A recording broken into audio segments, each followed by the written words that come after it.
tile friends, let me hit record here and we will get our fourth and final interview started for the day. I am going to invite Ron Nash to the stage.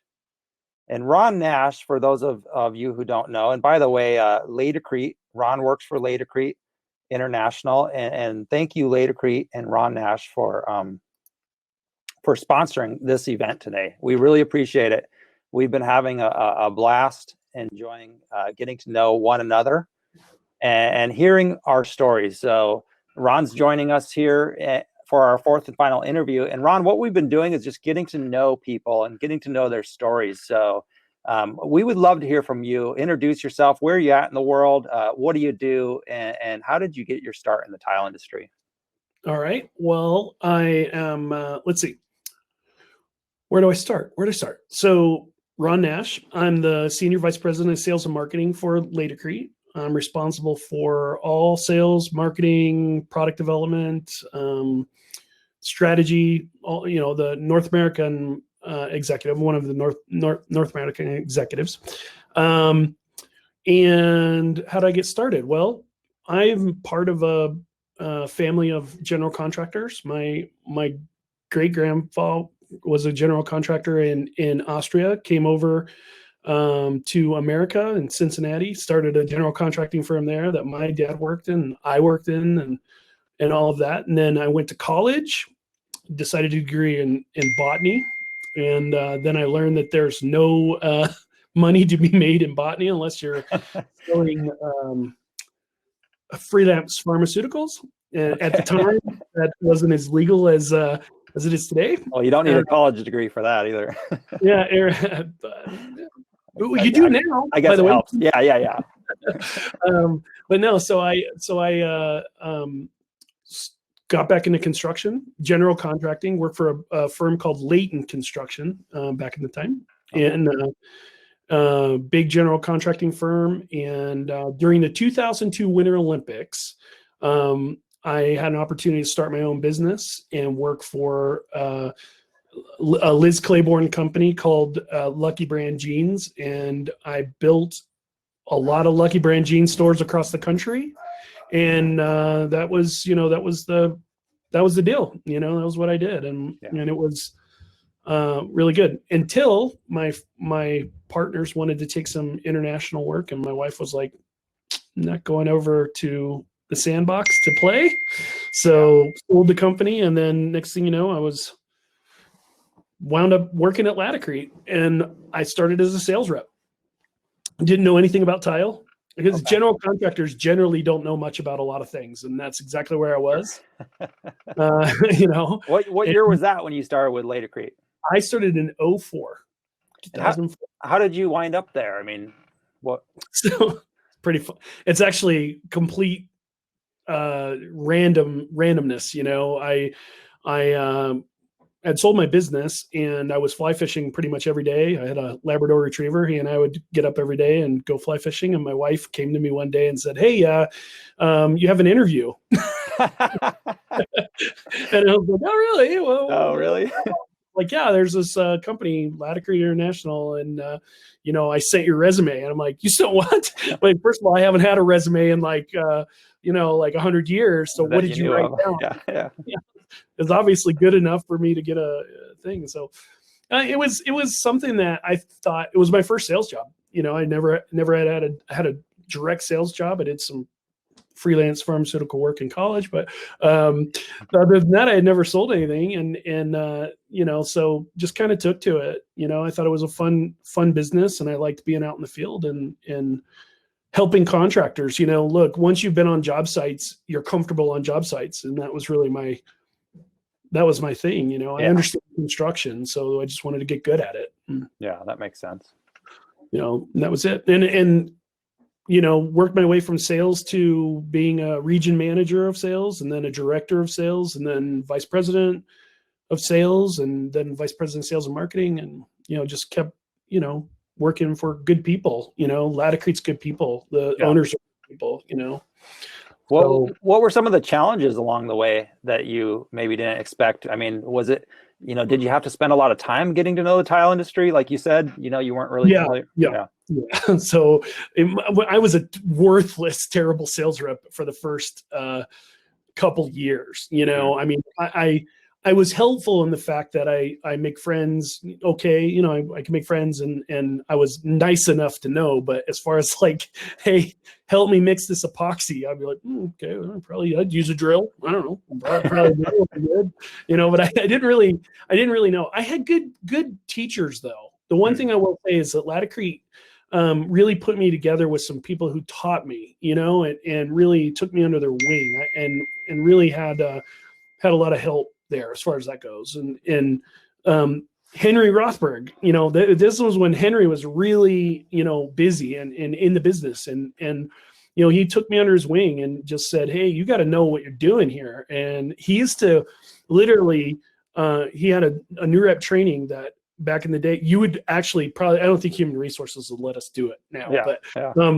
but back in the day, we would leave our homes and we would go to the corporate headquarters for 3 weeks. Okay. And there was from literally Henry would teach us from 7 a.m. until he got tired, which if you guys knew Henry, it would be like 7 or 8 p.m. Yeah. Right. Yeah. We would go to the guest house and we would have things to study. Like we'd have to study data sheets. We would have to flashcard each other, trying to understand all these things. And then Henry the next day would test us.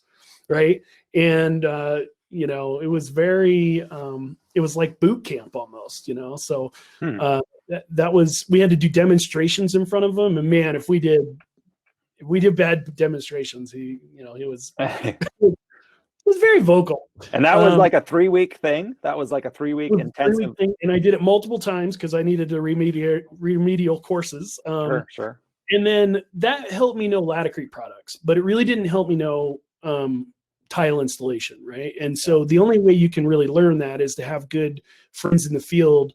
And I had great friends in the field that, I went to a sales or to a contractor one day and I said, hey, I just want to work for you for a week. Let me just carry boxes around or mix stuff or try to be helpful. And, and luckily the guy was cool and he let me do it. And so I was able to work with him for multiple times and that helped. And then, so I started doing that. And then I worked in a dealer showroom for, up in Montana, there's a company called Pierce Flooring, and Pierce, they let me, when we were launching SpectraLock, I wanted to know what it was like to sell grout, and so I worked in this showroom for a week, and I said to the designers, I said, when it comes to the installation, just invite me to that conversation because I'd like to talk, and that helped me understand what people were concerned about, and what maybe I could help them with as specification wise. And also I learned that the less you say, the better the sale goes, you know what I mean? Okay. Ask questions and stuff. Asking questions and things like that. So that was really good. And so I did that multiple times as well as a sales rep, and that helped a lot. And it helped me understand the marketing, but nobody made me do that. I just did. That was your own initiative because you're like, I need to immerse myself, kind of like learning a language. Yeah, I was really enjoying the job, and I was like, well, I don't want to make this kind of money forever, because people think that sales reps make a ton of money, but bad ones don't. They don't make anything. For me, I had to figure out how to do it. I had to figure out how to make a living at it, and I think that was part of it. And then this next year, I really did well. I grew the territory by 60%, and it just really, really took off. And I started understanding, it's more about helping people do business than it is about helping people sell your product. And that was always my angle, is like, look, if I'm giving good advice, then people will gravitate towards me. And if I'm not, then they won't. And it stopped being about product and started being about making friends with the right people and helping people, and that was really in teaching. And I really like to teach, and so that was how I got into it. Interesting. Let's skip forward a few years, and now, with your marketing position, and obviously you've learned, a lot in the 16 years about the tile industry. What is exciting you kind of today, and looking towards the future for the ceramic tile industry?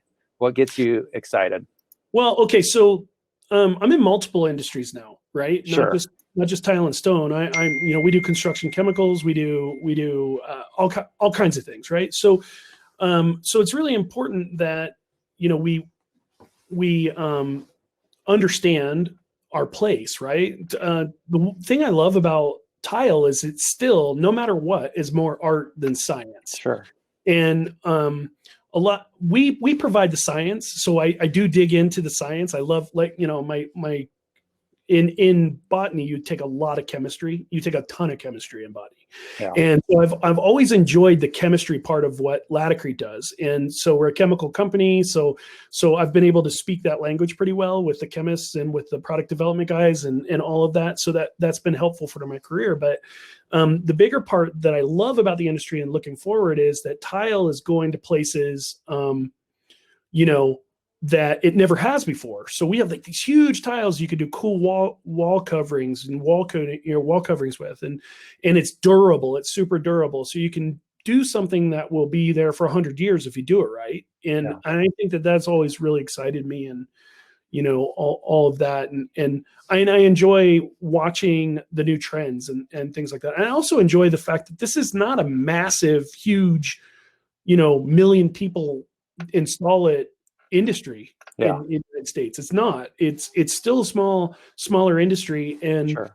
and so you can get to know people, and you can actually get to know people and help people and create friends. And I think that's one of my favorite parts about it. About how many people are in the industry in the United States? That's a great question. I should know the answer to that cold, right? Yeah. I know that when you look at when you look at the number of dealers, I know these things. When the numbers that are kind of thrown around are like 13, 14,000, dealers, those kind of things. When you start talking about trade and labor, and including unions and union halls and all those things, then you get into the 100,000 number, or hundreds of thousands. Yeah. But when you start talking about, like, it depends on what segment you're really looking for. But it is compared to let's say mechanical or electrical or HVAC. There's millions of people in those industries, and tile is not that big. It's still a it's still a slice. When you look at, we did what 3 point something billion square feet of tile last year. Okay. That's not huge. I mean, it's still a smaller industry. Interesting.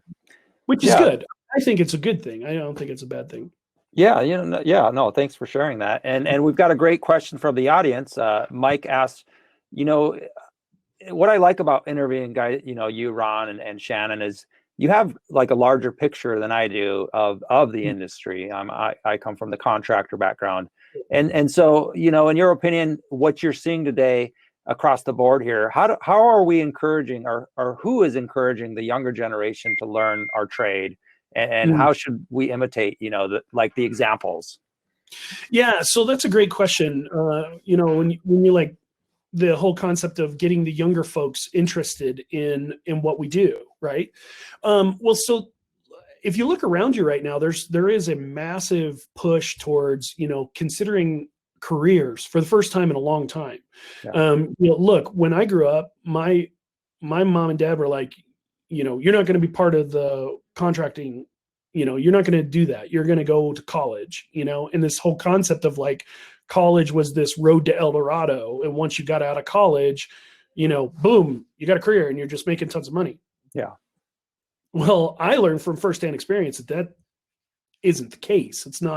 It's really not how it has worked out. I mean, I went through college. I worked my way through college. So luckily I didn't have a massive amount of debt or anything like that at the end of it. I kind of paid as I went, but at the same time, I was I can remember very clearly that when I graduated, right, it was like, well, here's your diploma, Yeah. good luck, and that was pretty much it. And I went to a very good school, by the way. So it wasn't like, it wasn't like I went to some community college that, didn't have the resources to help you get a job. We had resources to help me get a job, but the job that they wanted to give me, really, I could have probably went and got anyway. I probably could have went directly in honesty. So the first jobs that I got out of college were with DuPont or not Dow Chemicals, and in Dow, we were working on wheat chemicals and all those things. So I was working in a lab, and dude, that's not my mentality. I'm just I was like climbing the walls, working in. It was just not what I was meant to do. Yeah. And so getting younger people, I mean, the reason why a little tangent's important is because I want people to understand it's like, okay, so the risk is very equal. Think about the risk. The risk is very equal. So you have like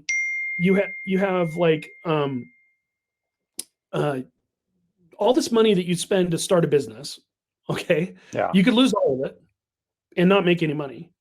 Or you have a bunch of money that you're going to spend to go to college, unless you have scholarships and ways to do that for free.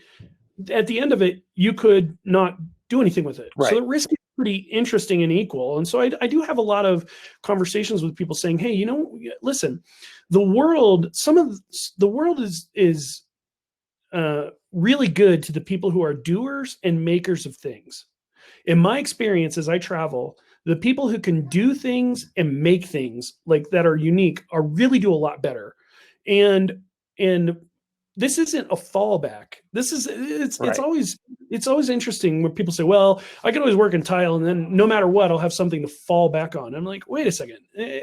That's kind of a bad way to look at it. And the reason for that is because if you think about it as a career, long-term career, you could leave high school, for example, get hooked up with a really good company. All right. And by the way, there are some really good companies, especially, we got some NTCA companies who really have worked on having good human resources components, having good mentorship programs, good ways to get you into the trade and then actually teach you a trade. Okay. Yeah. You've got those opportunities. I got somebody text messaging crap out of me. Sorry about that. Oh, it's fine. It's fine. Yeah.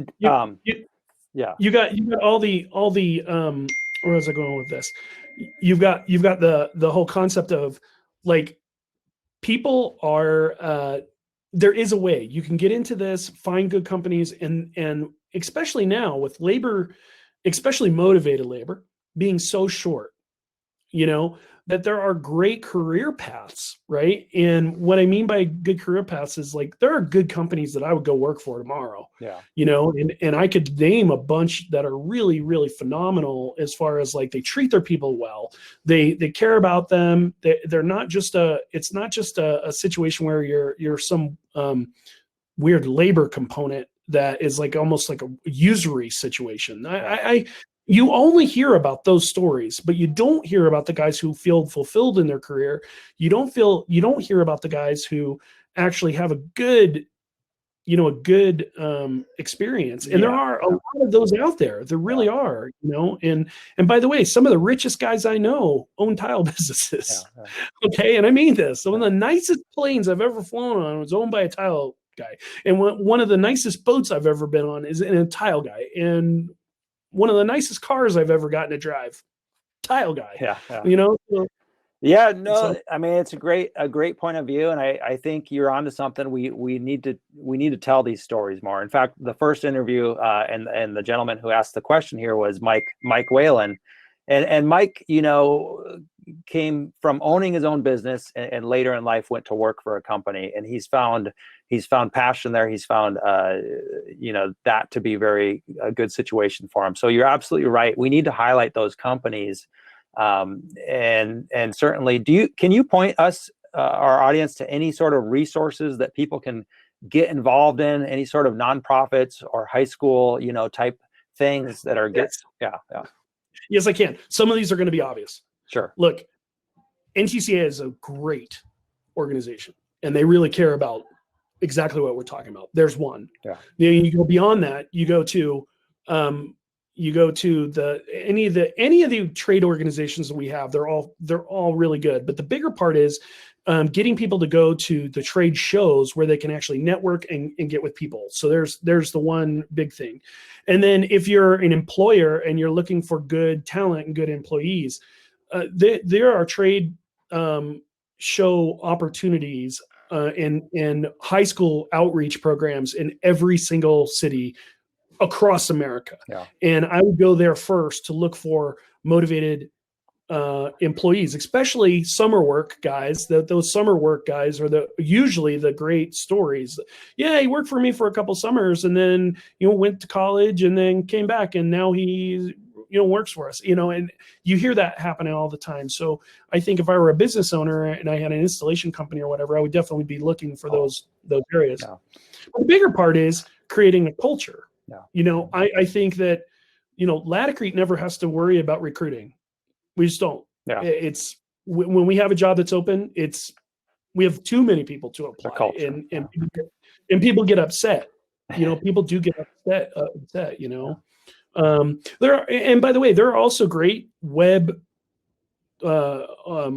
internet places as well that are trying to connect. And there's one in the comments here, Heather, the Skills USA. That's definitely no joke. No joke. One. Okay. And by the way, as far as college scholarships and high school programs and those kind of things, Laticrete has had. We spent a lot of money on doing those things as well, trying to recruit and help people recruit and well, do those things. That's good to hear. I mean, I think the big takeaway here is there are resources out there. There are young people getting into this trade. On the podcast, I interviewed Dan Welch here last month. He's a great example of recruiting young people out of high school and things of this nature. We do have one more question, and then we want to get back to the networking session, Ron. Sure. Unless somebody has a question from the audience, we will entertain that as well. My question for you here, Ron, and sorry to throw you off if I do, but what challenges do you see kind of facing the tile industry right now, besides COVID here, but in the bigger picture, do we have challenges that you're kind of concerned about?